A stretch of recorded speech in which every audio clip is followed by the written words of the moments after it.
there and welcome back to Field Study, an exploration of wild food and the landscape. It is an absolutely beautiful day today. It's mid-February and late winter is turning into spring. So as always in this week's episode, I'm going to introduce you to a few plants and fungi that are good to forage for right now. So if you're at all curious about wild food, stay tuned.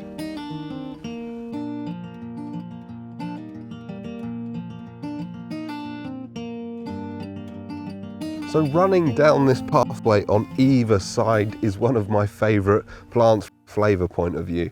Now this will shut any of you guys up that think that wild food doesn't taste of much, because this is a little flavour bomb.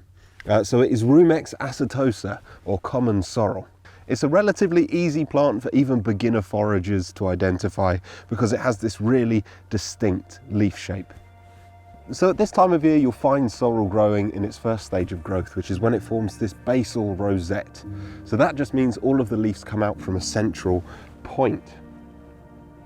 So you're looking for a lovely cluster of leaves like this. Now you'll notice that the leaves have got this beautiful arrowhead shape to them with these two barbed tangs down the stem. Oh. It is fantastic.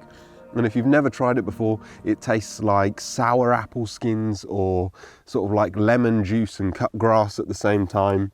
And it's beautifully versatile. So broad-leaved sorrel is eaten in salads over in France. You can cook it into like a quiche or a tart.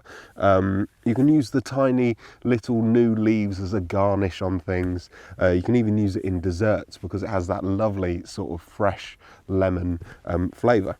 And at this time of year when everything's quite dark and I tend to have lots of like hearty stews and stuff, just a little bit of this sort of brightens it up a little bit. So there we go, Rumex acetosa, or common sorrel. It is really common in the UK, so you should be able to find it. So go out and give it a go.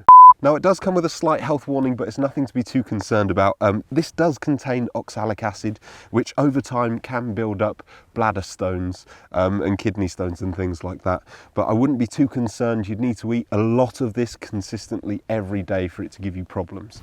So this is a plant that we eat sparingly every now and again. But like I say, it's very acidic. So if you're just eating this by the fistful, I think there's probably something wrong with you. I love this plant so much that I actually grow it in my vegetable garden. It makes its way into all sorts of dishes as well. One of my favourite things to do with it is put it into a smoothie, like a breakfast smoothie. It's lovely and zingy and fresh. You can make a juice out of it and add that into a sorbet, which is nice, like a really nice green sorbet.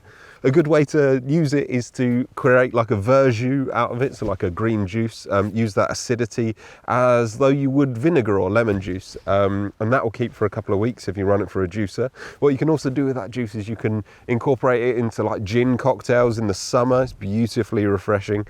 You'll be everyone's friend if you do that. Or if you make like a wild garlic salsa verde or pesto and put a heavy dose of sorrel in it, it just makes it lovely and sharp and acidic. Have that with a little bit of lamb. Ah, beautiful stuff.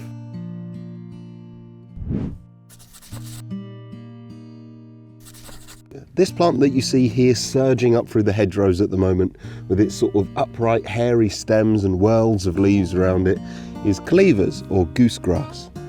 You'll find this growing absolutely everywhere around the UK at the moment. It is a very common plant, and it is one that I can't do without at this time of year. It forms part of my medicine kit at this time of year if I'm feeling a little bit under the weather, like I have been this week, but also it plays a big part in my kitchen. It is very nutritious, very high in vitamin C, and it's really versatile as well. These young growing tips are really tasty. So you can use them as a vegetable, like wilt them down and put them into things. You can pick them and cold water steep them in water to make a beautiful cucumbery water that's good for cleansing the skin, apparently, and that's really refreshing. Add a little bit of lemon, sprig of mint, delicious. But it's also quite good as just a trailside snack. So this plant has another common name, which is sticky willies, and if you probably remember back to childhood, this is the plant that you'd grab from the hedges that had the little sticky balls on them, and you'd throw it at your friends and it would stick on their jumpers and you'd all laugh and it was a great time. Anyway, this is that plant.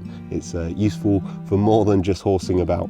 But at this time of year, the hooks that give it that sort of Velcro texture haven't developed on the very tips.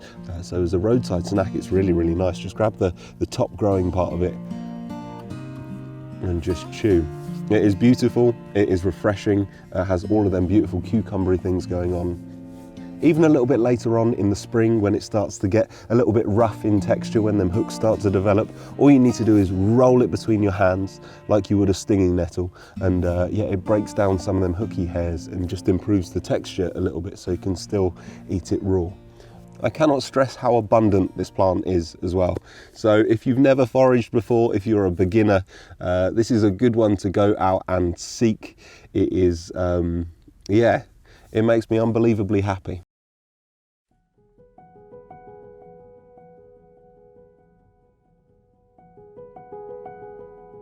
It's a beautiful thing watching the sun hit the landscape in the winter. Knowing that down there in all of the woodlands and the hedgerows, the soil is warming up and things are starting to burst into life. Starting to emerge, starting to announce themselves.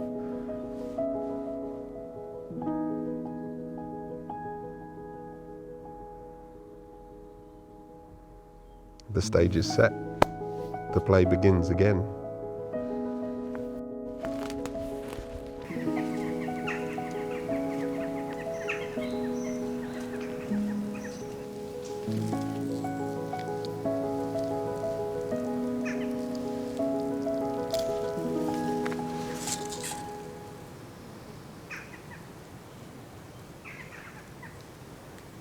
If you look on the woodland floor at this time of year, you might come across one of these jewels.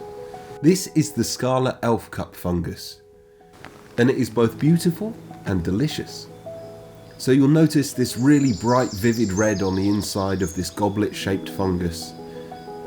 And on the outside you'll find this beautiful velvety paler colour, which can vary from rose pink to just off-white. Always remember, before going out, do extensive research into any wild plant or fungi that you are looking to forage for. Remember to check out the links in the description below for all sorts of books and handy internet resources.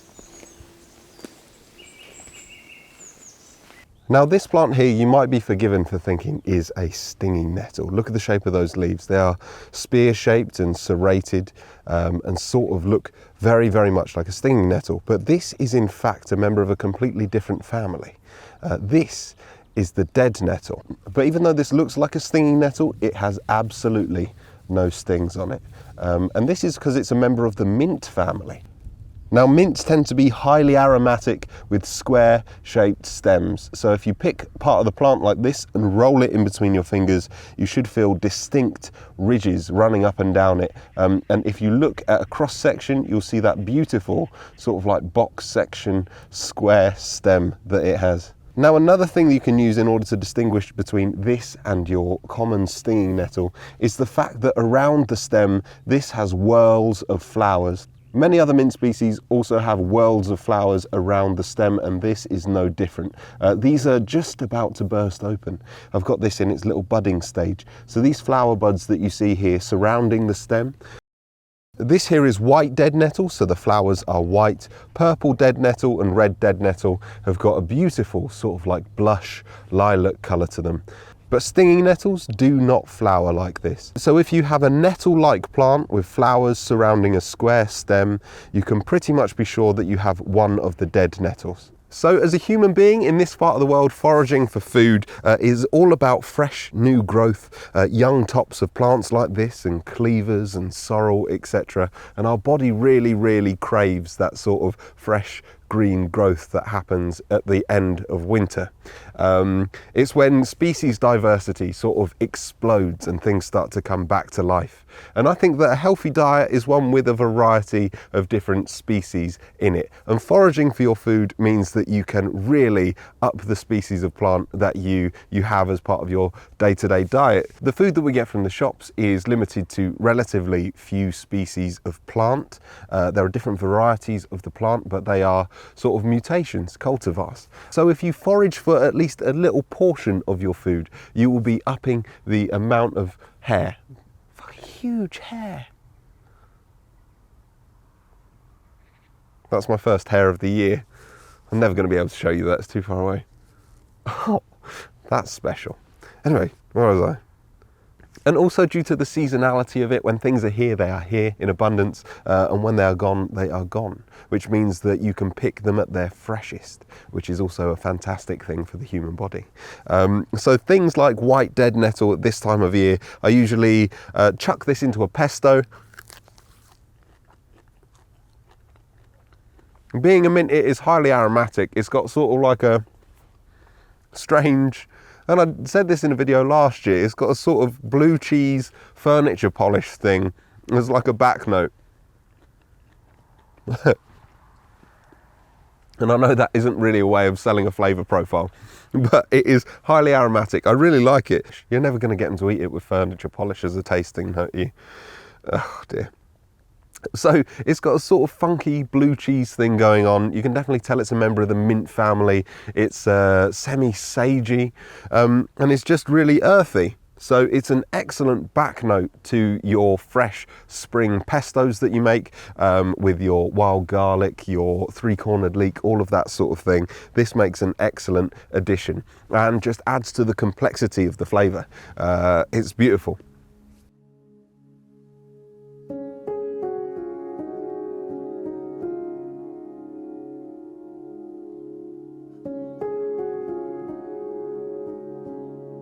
So much rain come down in like the last 48 hours.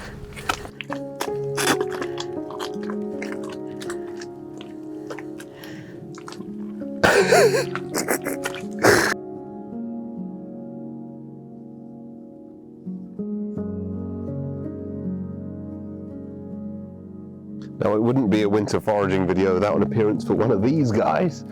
Look at the size of that. It's just testament to the amount of rain that we've had here at the moment. So you can notice what is growing on. This is an elder tree. Notice the sort of gnarly, sort of semi-yellow look to the bark. Elder trees are said to be old before their time. So even the smallest of trees will have this sort of corky, gnarly bark on it. At this time of year, elder usually has these beautiful sort of like burgundy wine red shoots on it as well. This is sort of its protection against the sun. This is caused by a pigment which I think is known as anthocyanins, and it's sort of like a plant sunscreen.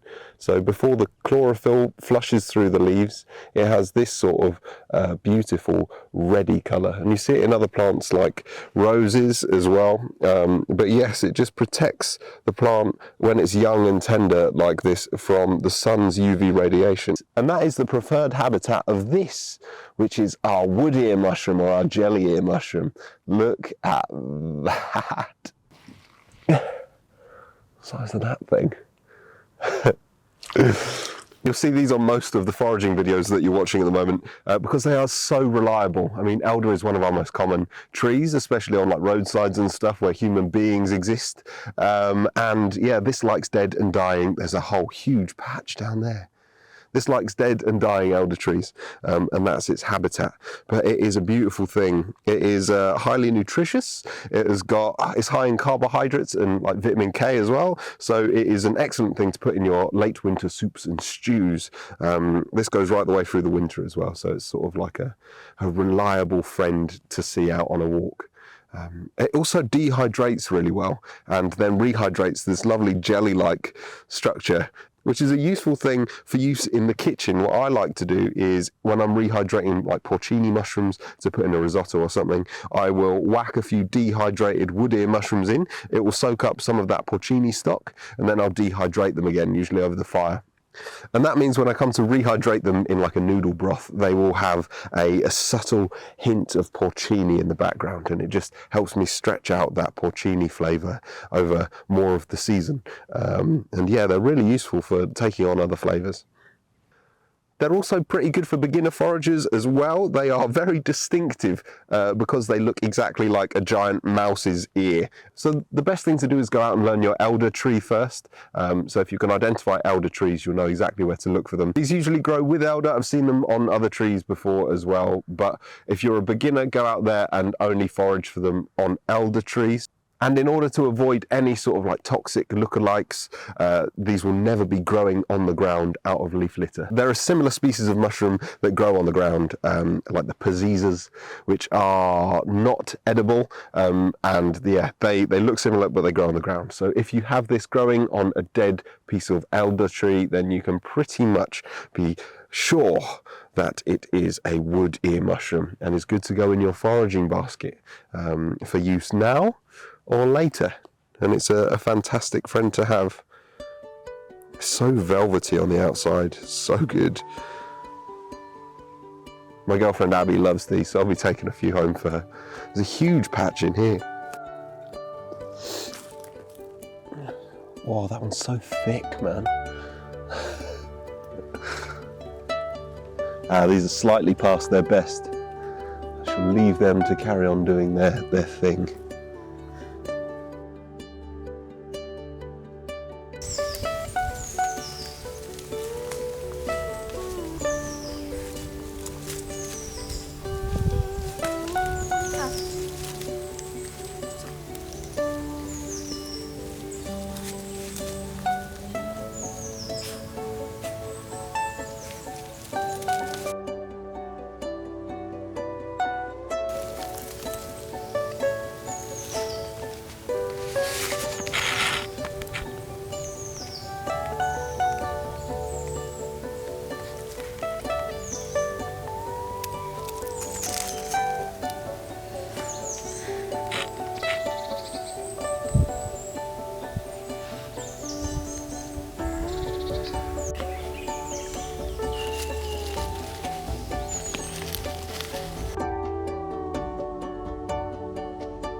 It's just a beautiful day to be out in the world.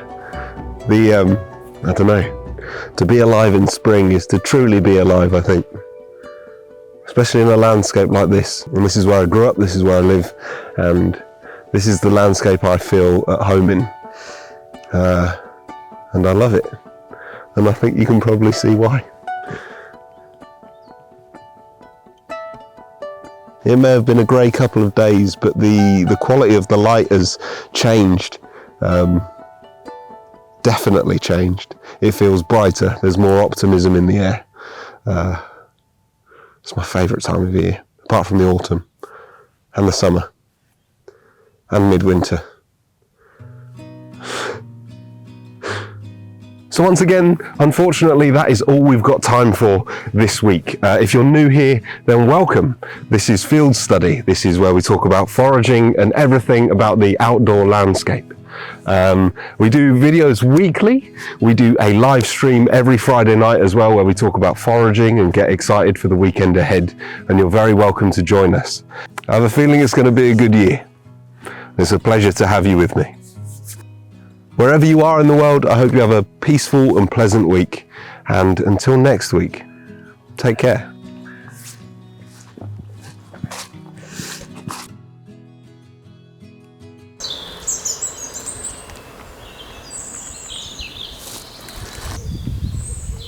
Go on then.